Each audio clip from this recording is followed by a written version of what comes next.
This is truly a historic day for New York City. This day earns that title. 500,000 more people will have paid sick leave when they need it. 500,000 more families will be protected. You know, for people who don't have paid sick leave, it's a very tough choice they have to make, and they have to make it all the time. If they're sick, they have to go to work sick, probably get a lot sicker, probably get a lot of other people sick in the bargain. And if they don't go to work, they're going to lose a day's pay. They're going to lose 2 days' pay. They're going to lose a week's pay. For so many New Yorkers today, that's an almost insurmountable burden, because so many people are living paycheck to paycheck. 46% of our city at or near the poverty level. They don't have a day's pay to give away. They don't have a week's pay to give away. And they certainly can't ignore the reality of their families. When a family member is sick and needs help, it's very, very difficult to leave that family member behind. Or when a child is sick, the parent can't take care of them. It's their only option to send them to school sick, or they'll just get worse and make others sicker. It's not the New York City that I believe in. We can do better, and that's what this legislation is all about. Think about, for so many New York families, until this moment, waking up in the morning to a sick child or to a sudden illness themselves, it's not just a stressful situation. It can literally throw a family into crisis. Think about a mother of two at a minimum wage job. Think of what it means to her to miss a day's pay or 2 days' pay or a week's pay. It can literally mean the difference between being able to pay the rent or not, or being able to put enough food on the table or not. That's how close to the edge so many New Yorkers are living. And what's holding them back is when they're sick up until now, they haven't had the protections they need.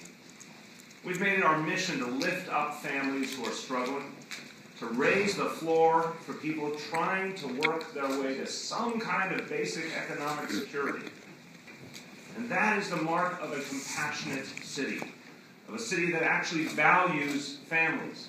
We've heard the words family values for many decades. If we actually value families, we protect families. We pass laws that keep families intact, that keep them strong, that keep them economically viable. That's the kind of city I believe in. I also believe in a city that values work. And we can only value work if we make sure that people's work provides enough for them to get by, knowing that their pay won't be interrupted just because they got sick for no fault of their own or their child got sick. If we're going to truly value work, we have to be consistent about it. It's also the mark of a city that actually cares about children, to make sure parents can attend to their children when they're sick. It's a mark of a city that cares about our seniors, to make sure we can take care of our grandparents when they're sick. You know, the benefits of paid sick leave extend far beyond the positive impact on individual families. It's also about making all of our businesses run better and protecting the health and welfare of their customers. Our schools, our hospitals, and in fact, many employers themselves have noted the increased productivity that comes with a healthier workforce, the lower employee turnover, the reduced transmission of illness. There are many other benefits to comprehensive sick leave coverage. This legislation builds on the progress that the City Council made last year. I've already been praising you in absentia. Thank you very much, Mr. Mayor. The City Council made last year, passing a version of the original bill proposed by Councilmember Brewer. Well, this actually is getting to the core today of the original bill proposed by Councilmember Brewer. Truly comprehensive paid sick leave law. We make significant enhancements that will extend those benefits this year to nearly 500,000 additional New Yorkers. That means people working at businesses with 5 or more employees. They will be covered as of this April 1st, 2 weeks and 1 day from today. The current law, although it represented progress, by this April 1st would only have covered folks who work in companies of 20 or more employees. Our law covers those who work in companies of 5 or more employees starting this April 1st. We didn't want to phase in. We didn't want to wait. We didn't want people who were sick to suffer more. We didn't want families to fall backwards further economically. We wanted to do this now. And for so many people, they just couldn't wait, and now they'll know as of April 1st they will be protected.